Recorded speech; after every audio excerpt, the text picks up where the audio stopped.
Lydia Pierre. I'm the brand manager, lead brand manager at Pierre Branding Group.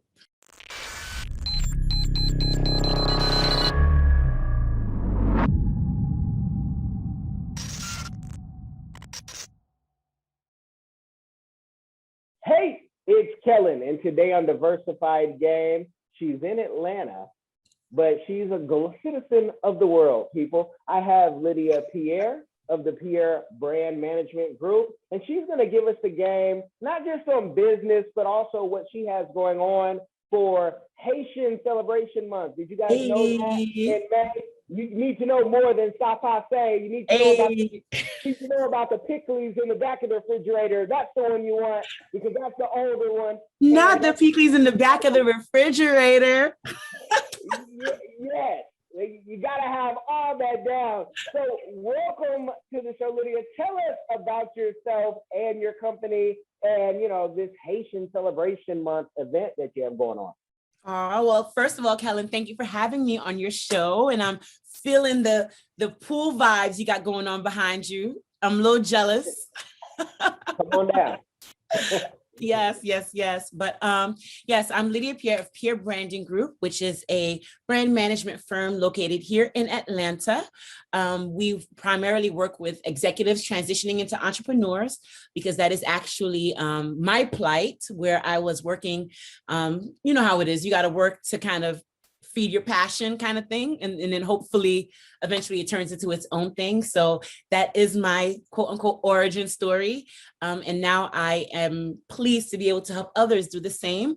And the real premise of what I do when I help people do that is to really understand that you can grow where you are on your way to where you're trying to go. Because a lot of people are frustrated and angry and mad about their jobs or what they're doing. They're like, oh, I wish I can get out of this job. Wish I could get out of this job. But this is where you at right now. So you might as well love it and figure out how to make it work for you. So I essentially help clients really work from where they are to where they want to be without damaging any relationships while building up their presence and their personal brand.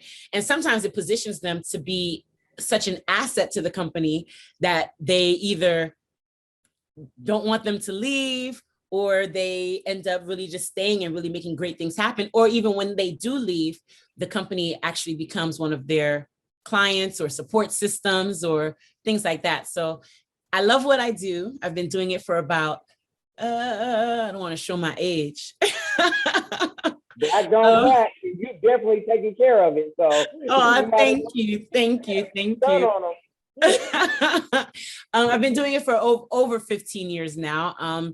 Well, you know how it is. Again, I was transitioning at one point. So I was doing it while I was working, but I've been doing it as Pierre Branding Group officially since 2018. So the company itself has been officially in existence since 2018, but I've been doing this for years. And I love it. I get to see people become what they never thought they could be. Some of them, what they hope they could be. I have a front row seat to that, to seeing their greatness and to being able to see the transition and as they grow. And it's always a party. It's always a party to be able to see that growth. We celebrate everything. We celebrate as much as we can because it should be fun on your way to doing it. So that's basically what that's about. And of course, like you said, I'm Haitian. You see a little flag right there. I am Haitian. So I know there's a running joke about Haitians and Jamaicans, of course, but about Haitians being very, how do I say, diverse when it comes to their work ethic. And I'm not far from that. And I went from being a licensed cosmetologist to being someone who worked as a billing specialist at a chiropractic office, to being the marketing person at a chamber or the PR person at a nonprofit organization, and then also being the communications person at a bank. And along the way, I did weddings. I used to help plan weddings. I used to do hair. And the funny thing is all of that comes together to help me be who I am as a brand manager, because now I have clients who are chiropractors. So I know that industry.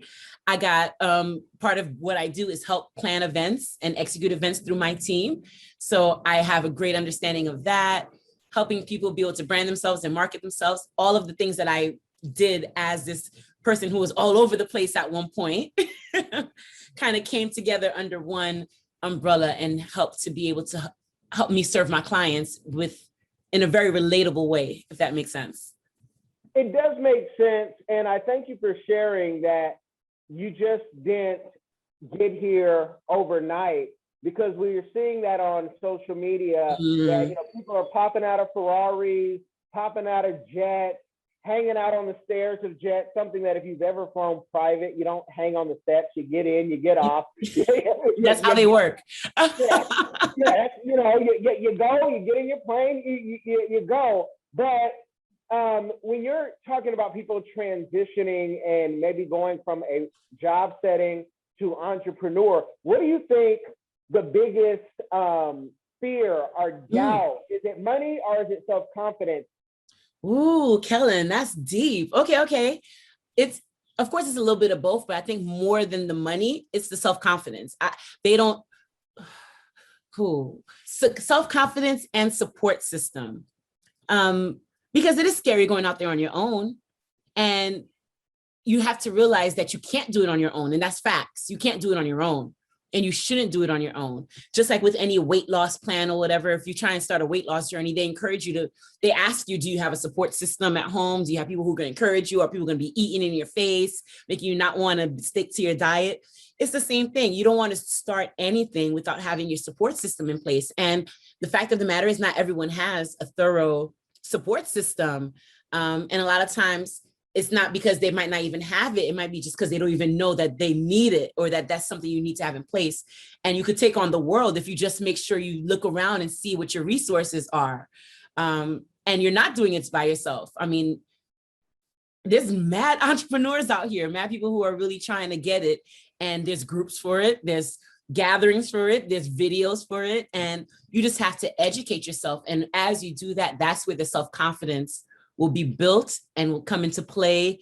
And then you just wake up one day like, I got this. And then you realize you do got this. And as long as you realize that you're not alone in this, you're not the only one, you could keep getting it every day. You just got to be willing to keep getting it. It's not just a overnight thing. Every day you got to wake up with the mentality like, I got this, I got this, I got this. And there'll be days when you feel like, I ain't got this, I ain't got this, I ain't got this. But that's when you got to look around and really, again, remind yourself why you're doing it. You have to have your why, but also realize who you're doing it with. And if you don't have those people or those resources in place, then yeah, you're probably gonna not do so well. That's just how it is. Well, when you talk about the why, and many people are seeing what's on Instagram like it's real, what's on YouTube like it's not rented, cars, like a music video, or rented houses. And people are able now, and I don't say names because I represent influencers, and I know pretty much all of the influencers that are on the Black YouTube and Black Twitter. Okay. I'm gonna need you to plug me in, but go ahead. now you have, everybody, you have plumbers and janitors saying, I'm a high value man. You have, and whatever high value is, I mean, I was reading my scriptures and I thought I found the definition, but I guess it's now about the money. So people are saying, look, I'm making this money. I want to flaunt this money. And I tell people all the time, there's a lot of people living rich that are going to retire broke. But what are you telling your entrepreneurs that, I want you to look bigger than life, or do I want you to look like your real life is within your budget? Because that's a hard thing for entrepreneurs to figure out. Where is their budget? How much do they need versus how much are they living off of right now? Well, only you. Okay, so of course, when it comes to living above or below your financial means, that's something that is individualized to each person. Everybody, what's in your pocket, what's in your account. So I'm not a big fan of faking it till you make it. I'm the one, I'll pull up in my Honda Accord that I still have from 2004 and look bomb getting out of it. And I ain't got no problem. That has nothing to do with who I am as a person or as a brand manager or my level of success. And it's a shame that a lot of people attribute their success to material things, But let's be honest, it is also because I'm in branding, so it's all about perception and the visual and the image as well. So I'll be a hypocrite if I act like I don't know that's what it's about as well. It's just that you better be who you say you are when people, first of all, at all times, and when people come across the real you in real life, you better be able to deliver on what promises you're making online, because I mean, eventually the two worlds will collide.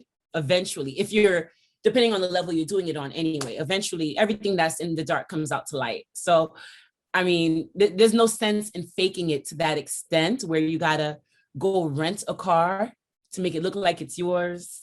And you got, the thing I despise is seeing people with the money stacks and they're on like it's their phone. Who are you calling on the, what is that? I never understood that, but to each his own. I mean, but a lot of that comes out to be style. It's about trending and things like that. You have to realize that that's just a look. It's not necessarily a thing, or it's not necessarily what you should aspire to as a real person. So having an idea or being able to separate reality from fantasy or from the cell is important. Just because I see these rappers or whatever doing it, I'm gonna look like an idiot walking around like this. What is, ain't got nothing to do with me. But it's just really, again, it goes back to that self-confidence and realizing and learning who you are so that you could be authentic to that. And then you'll find that once you rock with you, everybody gonna want to rock with you too. At the end of the day, that's what it really comes down to. And I love that. And you sound like someone who you are definitely in tuned. And if you are single, key tip, guys, this is the type of stuff you want to hear. I don't need the Maserati. I don't need the Aston Martin, because, that's not real life. It's just a car. And people who can afford those things, it's really art. It's a toy, but it's not a, hey, look at me, because I might have another one in the garage. And right. Blow this one out the water. Yeah. Yeah. And to piggyback on that, I never understood the idea, because you touched on the high value man thing. And a lot of people attribute a high value man to being someone who has money and having what's perceived as a level of success financially, based on maybe how he dresses, the car he drives, things like that. I, as a woman, and I hope I don't get backlash for this, I never understood the infatuation with a man's car. Like, I never got it, because that's his car at the end of the day, right? I mean, if he give me the keys and it's my car, then okay, I'll be a little hyped. But me getting in and out of his car, I don't see how that adds value to my life. Real talk. For example, like even, and I'll take this back to the office setting, where people try and cap you up or gaslight you. Like, let's say you're in the office and they get new computers. As dope, you got new computers. Like, I had one time a boss said to me, I got you a new computer. I looked at him like, you got you a new computer for me to use. But you're not gonna come gaslight me, make me think I'm about to be all hype because you got your business a computer. So if you're not careful, you're gonna start to look at people's stuff as if it's yours and it's not. And the next thing you turn around and the car that this guy was driving, he pulled off in it. You still got an Uber to the next spot because at the end of the day, it's his car. So it's just a matter of just stop fooling yourselves and just really focus on what really matters, because it's not about that stuff, because all that could be taken away in a second. But if you have value within you and you build the brand that is you could take that. You have to take that anywhere you go. You go everywhere you go. So if you build your brand and you add value to yourself in that sense, then you'll become almost invincible.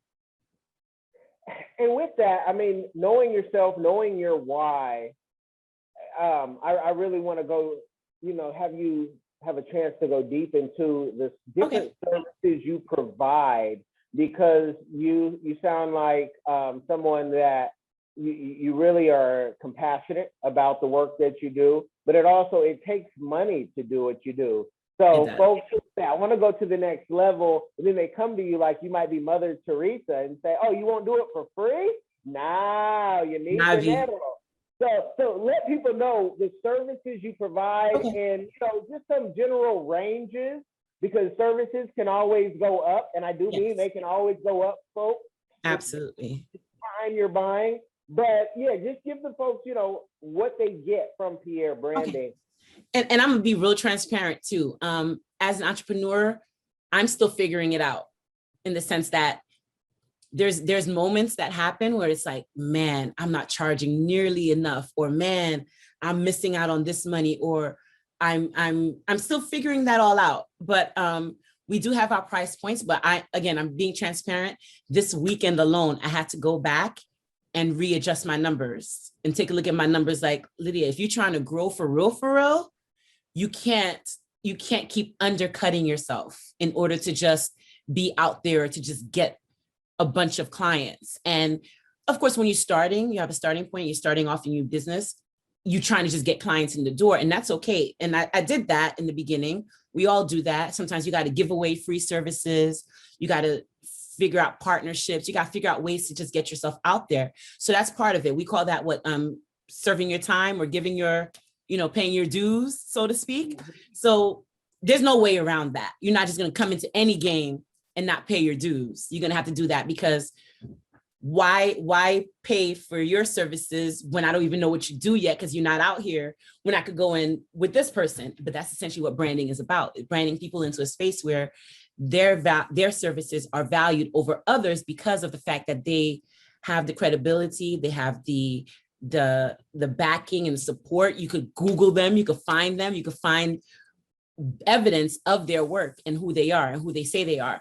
So that's what we help people do. So I am recently grew my company and I added 3 more consultants. So like I said, I had to go back and revise my prices to fit that, because it's no longer just me. So I can't feed 3 other people off of the same price range that I had when I was doing me and I was looking out for clients, because that just happened in this space where you build this rapport with people, because branding is not just a one-off kind of a thing. It's a journey you take with people. Like, I can't just give you a brochure, just give you a logo and now you brand it. That's not how it works. We got to build you. It's why it's called building a brand. And that takes time. So I look at it as a partnership, like we getting into this and we going on this journey together. So there's moments where this person goes from being your client to kind of feeling like your friend or something like that. And it's like, you always feel some type of way about charging your friends. But you can't let that get in the way. And I still struggle with that. I'm not even going to sit here and act like I got it all together. I still struggle with that. But because I know that that's a weakness of mine, I'm bringing in people to put around me that will help make sure Lydia don't do that no more. So I have a business consultant that not only serves our clients, but is also internally working on the business with me. So now I hold myself accountable. So I find ways to put measures in place that make me accountable for my own stuff, because you got to know your weaknesses, and that's all part of knowing who you are. So I know I'm not good with asking for money. So now I have a business consultant in place that makes sure that I do, or that is asking about my numbers when I need to. And at the end of the day, I have to up my game or up my prices, because at the end of the day, I'll end up paying literally for the services that I'm trying to provide to clients. So with all of that said, services we provide include anything from creating marketing strategies to graphic design, website design, of course. And those are your a la carte things. Those are the things that you could get those one-off services, because why not? Why send you somewhere else when I could make sure you have everything in one-stop shop? But what really works for our clients is our branding programs. And that's where you take those journeys together. So we have our 3 to 6 month program that we call the fast track branding program. Those are for those people who are looking to get a brand going fast. So they maybe need something, maybe they have an event coming up, or maybe they just really have some kind of a timeline that's making them need to really get their brand up and running in the next 60 to 90 days. So we offer them what we call our fast track branding program. And we work in phases. We try not to do the monthly thing, because I find that we're real people, we're humans, and things happen. So instead of me trying to be busy trying to charge you on a monthly basis just to get, because it's the next month now, it's May 15th, and you've been with us since March. So you're 2 invoices in just to say you're 2 invoices in. I don't like working under that pressure for me as well as for the client, because it doesn't offer room to really make sure the deliverables are met, and things happen. The client might get sick, I might get sick, things might not really work out how we want. So I work in phases. So we charge per phase. So each branding program probably has about 5 to 6 phases that we work on, and we break down the deliverables in each phase. So depending on which program you're with, each phase has their price range. So the fast track branding program, which is 3 to 6 months and about 40 hours a month, that's about $3,500 per phase, around about, for all the deliverables under each phase. Now, again, that's about 4 to 5 phases, with the last phase being more of a closeout phase. So they could do the math in terms of that. But that's typically the structure of all our branding programs. Now, after the fast track branding, which is 3 to 6 months, we have what we call the brand expand your brand program, which is 6 to 9 months. And that's a little bit more services involved in that, and a little bit more hours and manpower. Again, we have an amazing team that we brought on, and I did have to reprice these all this weekend, so I'm trying to remember them from the top of my head. The Expand Your Brand program, I believe those phases are at around $6,000 per month now, based off of the assessment I had to do based off the hours and our consulting fees and things like that. And then we have the last program, which is a brand partnership program. That's a 12-month program. And each of these phases, keep in mind, each of these programs are recommended to clients based on their position in the industry in terms of how much revenue they generate. If they're an entrepreneurial startup company, we recommend the fast track branding. And just because I say it's 3 to 6 months doesn't mean it has to stay within that space. We could keep going. So that's about someone who might be making maybe $500,000 a year or so. The Expand Your Brand program, that might be someone who's maybe making a revenue of up to $1 million a year. And then the final one, which is the brand partnership, is more of a big corporation or enterprise that is really bringing us on to be part of their team. And that's a 12-year contract. I mean, a 12-month contract, forgive me. So that's a little bit more entailed, and that's about in the $250,000 range, but that's for the whole year. And we have 5 consultants. So essentially you're having a salary for each of these consultants. So that's why that price point is there. And again, I had to go back, review my numbers, and you'll have to do that too with your business. You have to just take a moment, be real with yourself about how can you actually provide services and afford to provide the services to your clients and still not only make a profit, but also be able to still provide quality services while paying your people. So that's that. Now, again, I know I work with a lot of entrepreneurs who might just be them, and they might not be in the space where they're making any of that. So what we offer for those people are brand coaching programs. So what we have with our brand coaching program is where they could just get sessions where we coach them through their branding journey, and they graduate eventually to a branding program when they're in a space where they start making that kind of income. So with the branding coach programs, they could do one-off sessions, and those range of about $250 per session, and it's about 90 minutes. And what happens with those sessions, they could get packages as well of those sessions. So it could be the one-offs, or they could do a 6-session package, a 9-session package, 12-session package, things of that nature. And what happens with that, the difference between that and the branding programs is they get the coaching piece and the marketing strategy sessions with us. It's just that they got to go back and implement it on their own.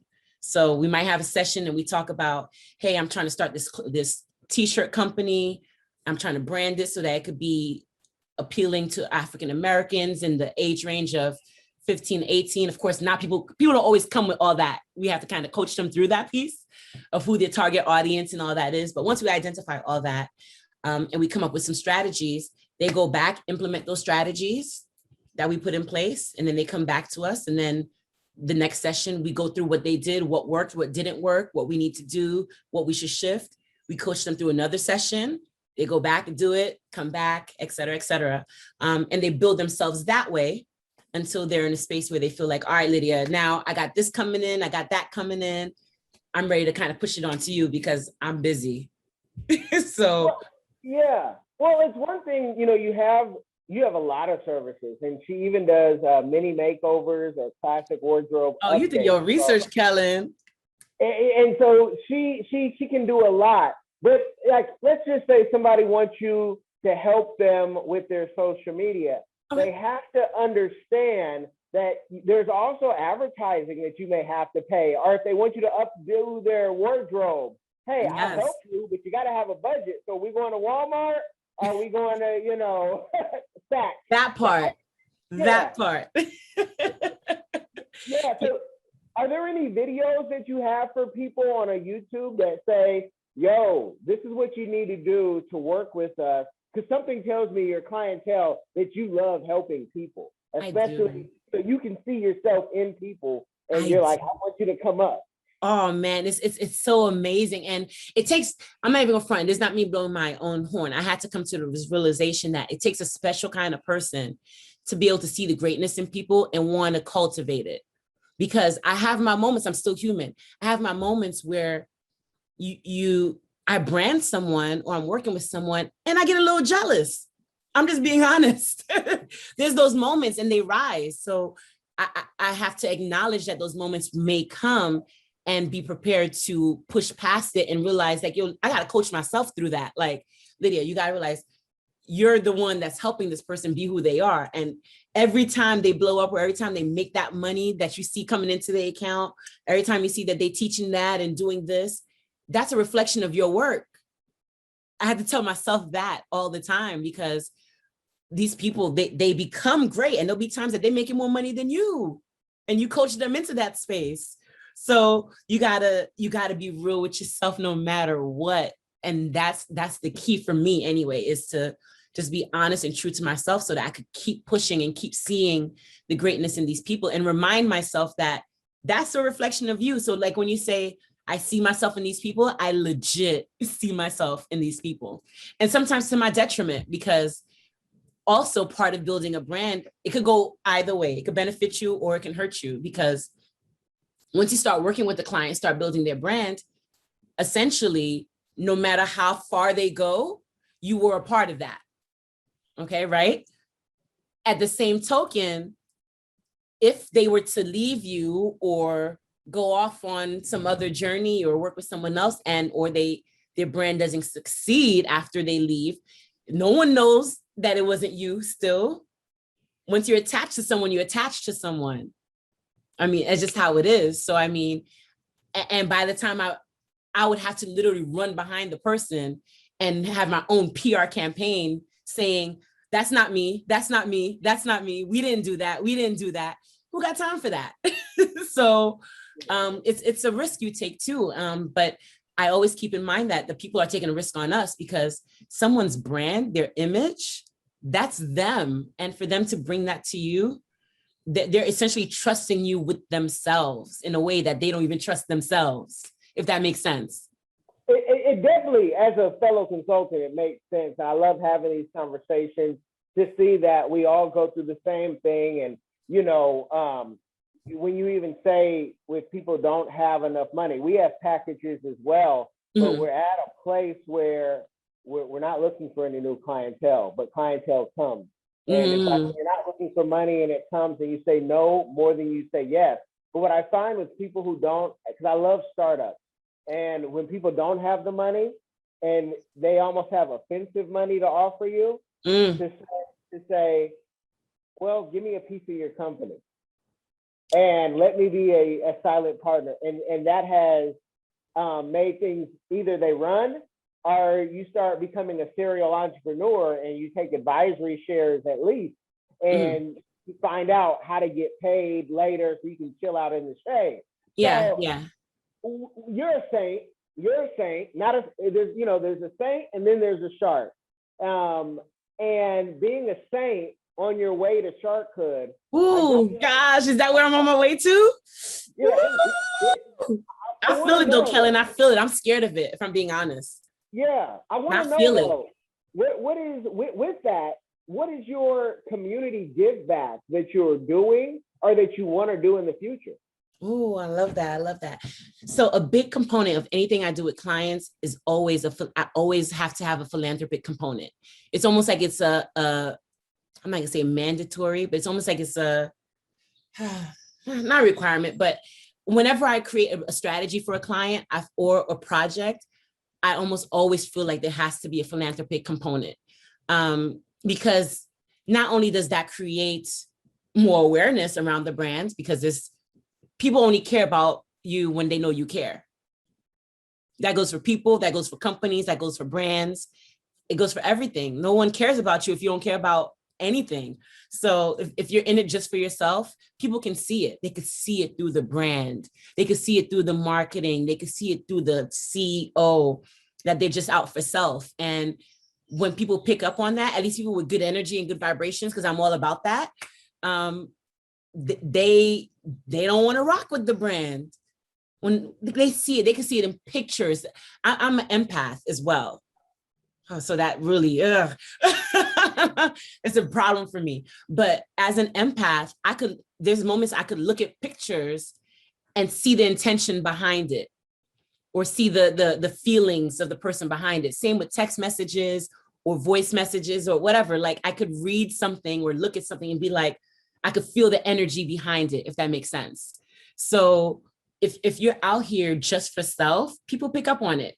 I'm convinced of it, at least. So I try to make sure that anything I do is done with a good intent behind it. And there are moments when I'm not in the mood, I'm not feeling it, or I might be in not a good place. And I'd rather stop working than to keep creating in that space, because people will see it. I believe people will see it. They'll pick up on it. They'll pick up on the energy behind that content, behind that post, behind that whatever. And you see it. You see the shade people throw on when they post stuff in their stories, or you could pick up on it. You read it. It's like, oh, that person is having they must have got out of a relationship or something, like, and it's showing up in your business. That's not cool. That's not cool. It's not, but you're in Atlanta, and some people, that is their business. Making people feel like I have it together and you don't. Even if no matter how many divorces or failed relationships I have, I can now tell you to have one. Yes. Every night at 10 o'clock till 12. Shade, was that shade? It's just real talk, because there's room for all of it, but you just be toxic. You can't be abusive with it. And you need to have some type of track record. And when you talk about money, I'm a business manager for some of our clients. You need to have your business right. You need to know that it's not about what people think you have, but somewhere down the road, maybe they did some research and said, oh, I didn't know they were behind that. And there's so many people that I know who, the millionaire next door, they're quiet. You would never know anything about them, but that's the person you want to go to if you're talking about the blockchain. Not some YouTuber who has 1 million followers and is regurgitating what they saw on, Reddit. Absolutely. So you have an event, you're celebrating all month, and really this is an all year celebration. Tell us about, Haitian Celebration Month. How long has this been going on? Because many people, they don't know. And, where can they go to find out more information about the event? Well, Haitian Heritage Month is observed in May. So the whole month of May is about celebrating the Haitian culture. It just so happens to also be the month that is the Asian Heritage Month. So it kind of overshadows the Haitian one, but that's fine. It's all good. We coming. But it was first celebrated in Boston, Massachusetts in 1998, in the US anyway. And of course, Haiti is the official republic, and is a Caribbean country, but it was also the first republic to become free. So we have quite a bit to celebrate. We're very resilient people, and stubborn, but I don't know if I would ever want to be anything else but a Haitian woman, because we are just, not just the Haitian women, but Haitian culture. We are just, like I said, resilient. I mean, we bounce back from almost anything and just keep pushing. And I just love that about us and about our culture. It's just amazing. And for Haitian Flag Day, which is May 18th, every year. That's usually when we just really get our flags out and we just represent. It's anything from parades to parties to, I mean, just the foods we eat, just all kinds of things. So I'm very excited because this year, I have the privilege of representing on a level that I never thought I would. And I know it's just the beginning, but I'm going to be hosting Haitian Flag Day at this amazing club, lounge and restaurant in Atlanta called Rocksteady.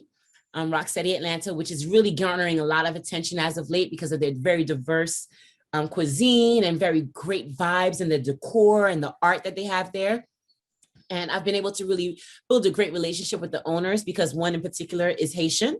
And I was introduced to him via the Haitian Chamber of Commerce when they first opened. And ever since then, we just kind of stayed connected. And for them to call on me about a year and a half later to represent the Haitian culture at their facility for their first Haitian event that they're doing. And just so you kind of have an understanding of why this is so important is because there's a lot of Haitian owned businesses out here in these streets. And there's a lot of restaurants or lounges and things like that that sometimes position themselves as Caribbean as opposed to Haitian. And the reason they have to do that, of course, it's a marketing thing. They have to do that because they want to be able to attract more business.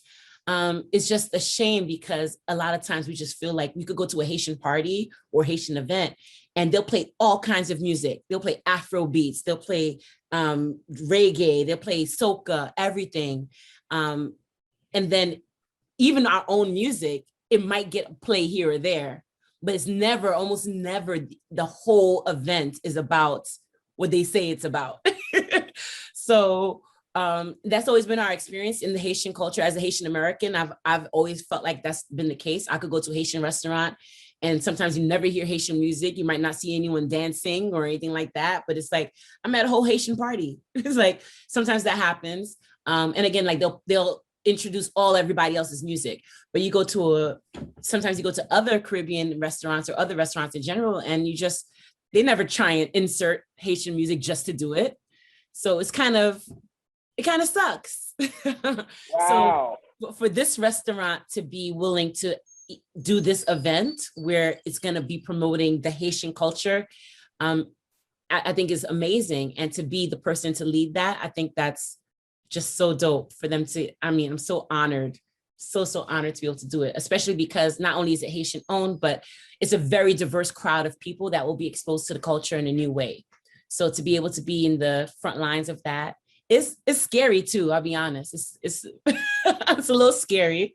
I'm hoping I represent right that night, but 2 nights, because we had to add a second night because the first night got packed out with reservations. So in order to be able to accommodate, we had to add on a second night. So that's an amazing experience to be part of. And I'm so excited about that. In addition to that, there is,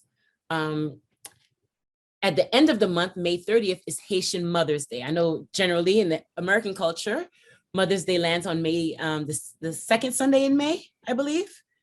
But for us, it's May 30th, the last, Sunday of the month generally. And this year, there is a big event happening called Merci Maman, and it's happening at Essence Lounge, which is a new lounge. It is formerly known as La Vie. And what they're doing is, and we're happy to call them a client, they're creating this great experience where mothers can come out and experience compa and a brunch and all of these amazing things at that location. And the beauty of that location is that the owner is really trying to provide a space where the culture can really be able to have very oppressive events because we want to represent the culture right. So the venue is beautiful, it's newly remodeled, it's very big, about 7,000 or so square feet. And I think is a great representation of what Haitians can do if they really want to invest in their brand. And it's unfortunately, it's rare to see because while I love my people and they're so resilient, a lot of times they try and cut corners. They're very resourceful. I always say Haitians are very resourceful. But what that translates into sometimes is they don't want to spend the money. to really invest in their brand. They just figure out a way to MacGyver it almost every time. Well, that's Black people globally. Oh, speak about it, Kellen.